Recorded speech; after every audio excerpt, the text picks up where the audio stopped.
This is part 3 of the series Applications of Differentiation, and we have a final example in our related rates discussion. So here we have an engine that has a 7-inch connecting rod which is fastened to a crankshaft with a radius of 3 inches. The crankshaft rotates counterclockwise at a constant rate of 200 revolutions per minute. Find the velocity of the piston when theta equals pi over 3. Well, obviously this is a pretty complex situation, so we're going to need a picture to describe it. So let's bring up a picture. And here we have the piston. This is the crankshaft, which has a radius of 3, and the connecting rod, which is 7 inches long. And the piston is moving back and forth along this line, and the crankshaft is rotating counterclockwise at a velocity of 200 revolutions per minute. So now what we need to do is go ahead and classify and categorize our data so that we can get it organized and try to solve this problem. Now the first thing we get to after we get to our constant data is this crankshaft rotation rate. So it's telling us that d theta dt, the rate of change of this angle per unit time, is 200 revolutions per minute. 200 RPM. Now we're going to have to translate that to some sort of relationship of this angle. Well, we know that 1 revolution is 2 pi radians. And so 200 revolutions per minute is going to be 200 times 2 pi radians per minute.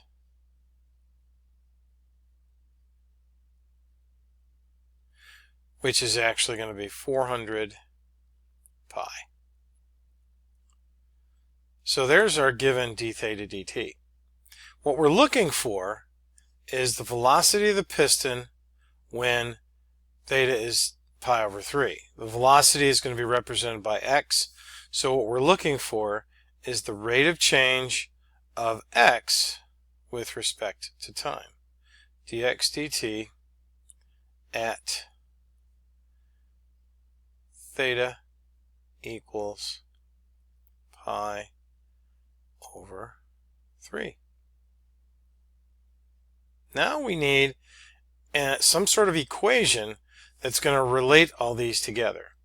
Now we know that there's no fixed angles in here because this thing is rotating, so all these angles are going to be changing. The only thing that we know of to relate this side, this side, this side, and this angle is going to be the law of cosines. Remember that from your pre-cal and algebra 2 days. So the law of cosines says 7 squared,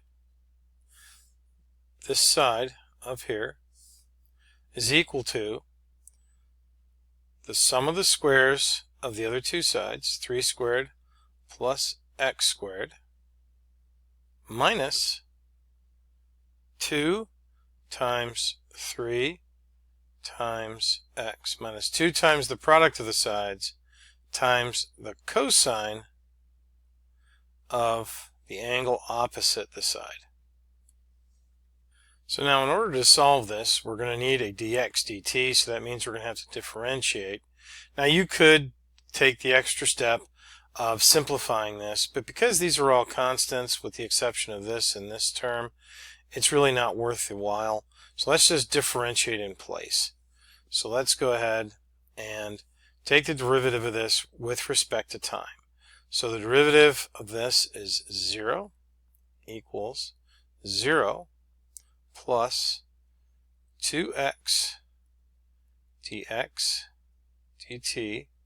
Remember, we have to differentiate this implicitly because we're differentiating with respect to time, minus 6, pull out the 6 with the constant rule, and this is going to be the product rule. So it's going to be u, which is x, dv negative sine theta times the derivative of the inside, which is d theta dt u dv plus v cos theta du. The derivative of x is just 1, but we're differentiating with respect to time, so this is going to be dx dt. Now let's go up to the top here, rewrite and simplify, and we have 0 equals 2x dx dt. Negative 6 times negative x sine theta d theta dt is just going to give us a positive 6x sine theta d theta dt. Negative 6 times cos theta dx dt is minus 6 cos theta dx dt. Now let's go ahead and take our two terms with dx dt. Since this is negative, we'll put them over to the other side. So we have 6 cos theta dx dt minus this, because we're subtracting from that side, 2x dx dt equals this, 6x sine theta d theta dt. Let's now go ahead and factor out our dx dt.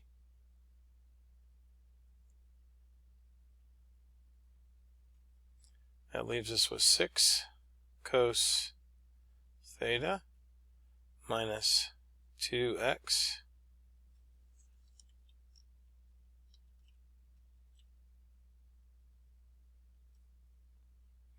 equals 6x sine theta d theta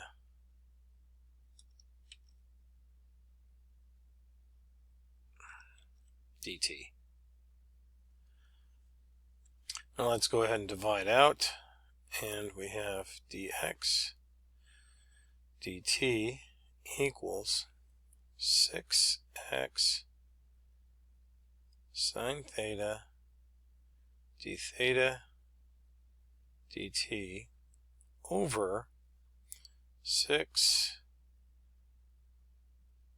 cos theta minus 2x. Alright, now this is our critical equation that's going to give us our target dx dt, which is what we're looking for. But in order to solve it, we need this x value. And the only way we're going to be able to do that is to find out what x is when theta equals pi over 3. So we're going to have to plug in to this law of cosines equation we have down here and solve for x. And yes, as you can see, it's going to be a quadratic, so we got a little bit of work to do. So let's give ourselves a little bit of room here, and let's jump in. So to simplify this, we have 49 equals, this is 9, plus x squared minus 6x cos, and remember that our theta is pi over 3.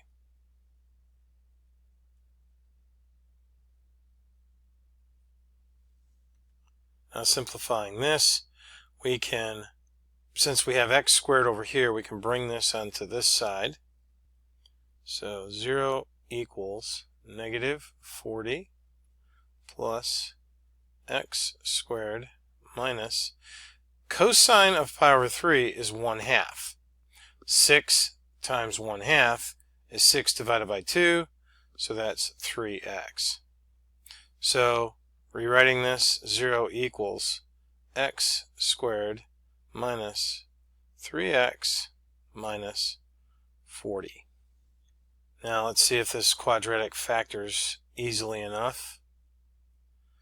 If not, we'll have to use the quadratic formula. So x and x, we know it's going to be plus and minus, and we need factors that are going to multiply together to give us 40 and add together to give us -3. So let's try 8 and 5. I use the 8 negative over here because this middle term is negative.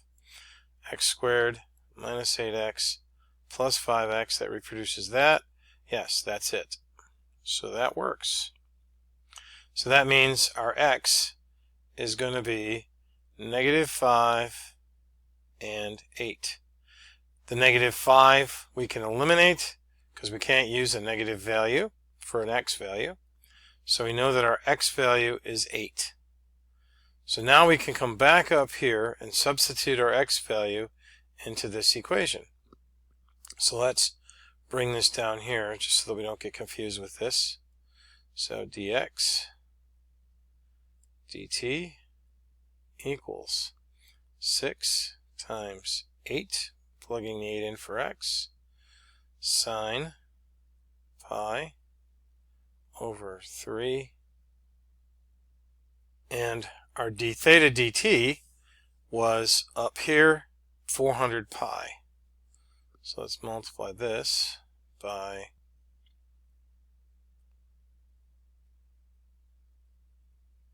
400 pi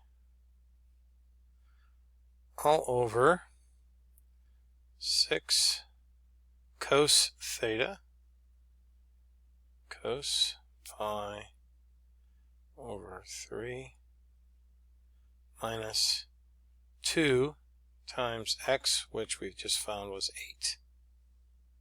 Now we're going to need a little bit more room, so we have 48 sine pi over 3 is square root of 3 over 2 times 400 pi all over 6 times cos pi over 3. Cos pi over 3 is 1/2. 6 times 1/2 is just 3 minus 16. And so when we simplify this whole thing out, we get approximately -4018.3